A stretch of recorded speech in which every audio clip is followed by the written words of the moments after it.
voltamos e nessa aula nós vamos falar sobre os profissionais responsáveis pela condução dos grupos no trabalho social com grupos do PAIF. Então, gente, primeiro ponto, são 10 pontos que nós vamos falar agora sobre a condução, né, sobre os responsáveis por essa condução. Então, são pontos que nós técnicos precisamos ficar atentos. Primeiro ponto, os responsáveis pela condução das oficinas devem buscar conhecer as expectativas dos participantes, suas formas de comunicação, inclusive aquelas não verbais, para que se verifique de modo antecipado a necessidade de estímulo à coesão do conjunto de pessoas reunidas na oficina. E o que é que isso quer dizer, gente? Eu preciso conhecer o meu usuário, eu preciso conhecer o meu participante para que, no momento da oficina, eu consiga atender as expectativas dele. Porque em muitos casos, esse usuário ele não vai conseguir falar de uma forma clara, né, qual a sua demanda ou qual a sua expectativa. Então, a partir da minha observação, a partir do meu conhecimento, do meu acompanhamento, né, dos atendimentos particularizados que eu já desenvolvi com aquela família, ou seja, eu já conheço um pouco dela, já conheço um pouco a respeito daquela família. A partir disso, então, eu vou me preparar antecipadamente para que durante o grupo eu consiga atender as expectativas daquela família. Porque senão eu vou correr o risco de aquele usuário, aquele participante, né, ou aquela família não retornar, porque ele não vai se sentir compreendido por mim durante a oficina. Segundo ponto, os profissionais, eles precisam pesquisar, promover reuniões de estudo, reflexão sobre técnicas de grupo, aprender possibilidades, né, modalidades de intervenção. Gente, o estudo, ele é muito, muito importante. Então, o que nós precisamos desenvolver nos nossos equipamentos? Momentos de estudo, momentos de discussão, para que a gente reflita sobre o nosso trabalho, para que a gente se capacite, para que a gente saiba e tenha condições de desenvolver um trabalho de excelência.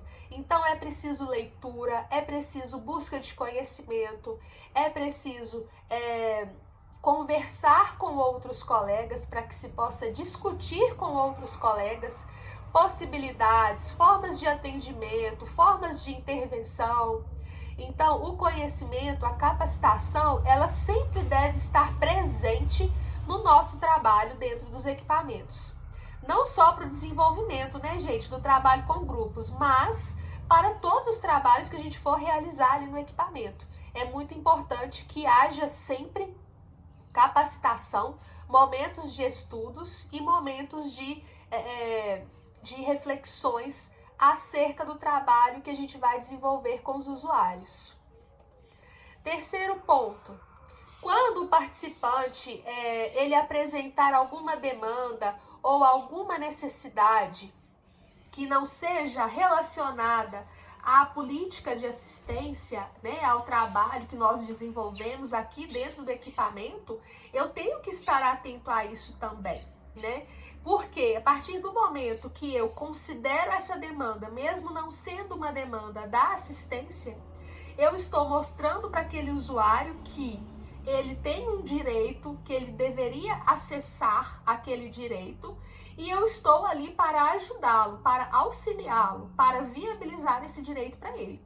Então, eu não posso simplesmente desconsiderar, porque não faz parte da política de assistência, e passar para frente como se eu não estivesse ouvindo aquela demanda ou aquela necessidade.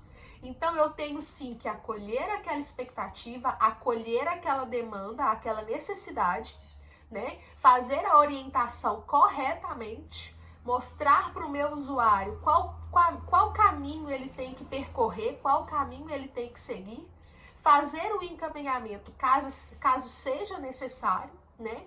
Ou seja, eu vou viabilizar aquele direito que faz parte de uma outra política pública. Nós trabalhamos de uma forma integrada, então nós temos que pensar no usuário dentro das 3 políticas públicas, ok?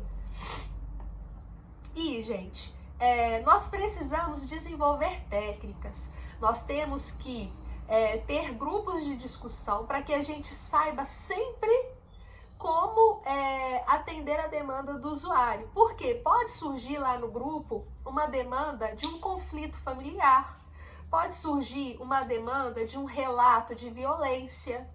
E eu tenho que saber como lidar com essa situação naquele momento. Eu tenho que saber como acolher aquele usuário ali naquele momento. E para isso, o que eu preciso conhecer? A minha rede socioassistencial. Eu preciso conhecer todos os equipamentos que fazem parte da minha rede, todas as políticas públicas a qual trabalham juntamente comigo ali no meu território, e eu preciso conhecer os protocolos de execução, né? Eu preciso conhecer as políticas públicas para que eu consiga acolher aquele usuário, acolher aquela demanda naquele momento e dar continuidade naquele atendimento, promover a discussão, né? Construir a confiança mútua naquele momento, porque em alguns casos vão surgir situações que para o participante é sigilosa. Então nós precisamos construir ali com o usuário naquele momento essa relação de confiança mútua, essa relação baseada no sigilo, né? Baseada ali na confiança, para que o usuário ele se sinta à vontade, ele se sinta acolhido e pertencente àquele grupo, né? Ele vai perceber que ele vai poder compartilhar várias situações com os participantes, porque ele entende que ali é um grupo que está ali para auxiliá-lo também e para fortalecê-lo diante dessas situações. Bom, outro elemento fundamental para nós, técnicos, executores, né, condutores do trabalho social com grupos no PAIF, é ter capacidade técnica para desenvolver um ambiente acolhedor, né, no diálogo democrático. Nós temos, gente, que permitir isso durante o nosso grupo. Nós temos que trazer isso para os nossos participantes. Um ambiente acolhedor, democrático, que tenha diálogo, que as pessoas possam opinar sem medo, que as pessoas possam falar, aprimorar habilidades, estabelecer conexões. Então, a comunicação ela é muito importante. Nós estamos ali para propiciar tudo isso para o nosso participante, para o nosso usuário. E nós temos que estar muito atentos a isso. Como transmitir esse ambiente acolhedor, né? Nós temos que saber ouvir, nós temos que desenvolver muita escuta especializada ali durante os nossos grupos. Nós temos um papel muito importante naquele momento, né? De estabelecer essas conexões dentro das relações sociais que vão ser construídas ali dentro desse espaço, né? Dentro do nosso grupo. E, bom, o que eu até falei anteriormente, que é a questão das dinâmicas de grupo. E nós temos que nos atentar para uma questão, gente. A gente não pode infantilizar o nosso público.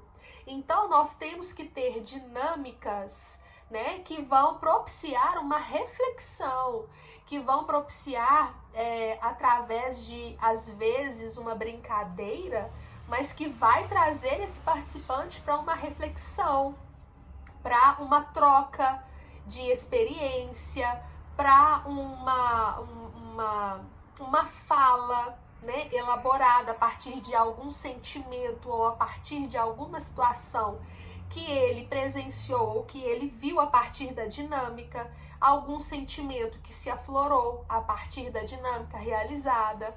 Então, nós temos ali que reconhecer os saberes de cada um, nós temos que respeitar, né, o que cada um vai trazer para a gente a partir do que ele sentiu e a partir do que ele conseguiu absorver daquela dinâmica. E nós temos que respeitar a fala de cada um e respeitar o sentimento de cada um. Nós vamos lidar muitas vezes com pontos de vista diferentes, com falas diferentes. E é isso mesmo que vai acontecer. O grupo, ele tá ali para isso, ele funciona para isso, para que a gente, a partir de uma dinâmica, um momento de reflexão, a gente faça com que aquele usuário aflore algo que tem dentro dele, né, e consiga refletir sobre alguma questão, sobre alguma vulnerabilidade dele ou da família dele e consiga enxergar possibilidades diante do que foi proposto ali. Mais uma questão também que a gente até falou anteriormente, mas eu acho válido a gente sempre pontuar, que é não ultrapassar o tempo, né? O tempo já confirmado, o tempo já planejado de oficina. Então, nunca ultrapassar esse tempo, porque isso pode dispersar os participantes, pode fazer com que eles não queiram voltar e pode fazer também com que aquele encontro fique cansativo. Então, tenha sempre um tempo estabelecido e cumpra sempre esse prazo. As oficinas, gente, nós temos 2 formatos de oficinas, tá? A oficina aberta e a oficina fechada. A oficina aberta é aquela que vai receber integrantes sempre que houver uma demanda. Por exemplo, eu formei o grupo, nós iniciamos o trabalho, mas no mês seguinte eu tive uma nova usuária que, né, se inscreveu no CRAS para ser atendida no CRAS, fez o plano de acompanhamento familiar e identificou que a participação dela no grupo pode ser importante.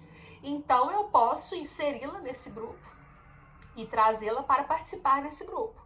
Ou eu posso construir um grupo fechado, que eu faça ali o grupo inicialmente começando, vamos pegar, por exemplo, eu vou começar no mês de fevereiro com 15 participantes e esse mesmo grupo vai até dezembro sem que haja novas inscrições. Isso quem vai determinar?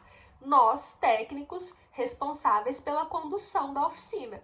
Então, eu posso determinar que o meu grupo ele vai ser um grupo aberto, que recebe novos participantes, ou eu posso determinar que o meu grupo vai ser um grupo fechado, que não recebe novos participantes. Então, nós vamos fazer essa avaliação e determinar isso. A alta rotatividade, ela não é bacana, tá, gente? Então, quando tem uma rotatividade muito grande, isso prejudica os vínculos, isso prejudica a concentração, o grupo não cria, né, aquela relação, aquele vínculo de confiança de uma forma estabelecida. Então, essa alta rotatividade, ela não é positiva. Então, é importante a gente tentar criar um grupo e manter a participação desses usuários de uma forma contínua, né, para que não haja essa rotatividade, porque ela vai prejudicar de alguma forma, né, a participação dos outros, pode gerar algum conflito ou até mesmo a não adesão de outros participantes. E os temas a serem abordados, né, nas oficinas, eles precisam, gente, ser adequados à realidade do território, né? Eles precisam responder às expectativas e às necessidades do meu usuário, porque senão eu não vou ter uma adesão. Se for algo que não é de interesse dele, que ele não entenda que seja importante para ele, ele não vai participar. Ele não vai, num próximo encontro, ele não vai aderir. E vai haver uma evasão dos participantes. E pensando que nós temos que sempre pensar em temas que que tenham caráter protetivo, preventivo, proativo e que vão contribuir para o alcance dos objetivos do PAIF. Então, eu preciso sempre estar com esses objetivos do PAIF, tá, em mente para que eu consiga trabalhar isso dentro dos grupos. Pensar naqueles objetivos lá que a gente falou anteriormente, sempre focado nisso, para que a gente consiga conduzir e desenvolver um excelente grupo de famílias dentro dos nossos equipamentos.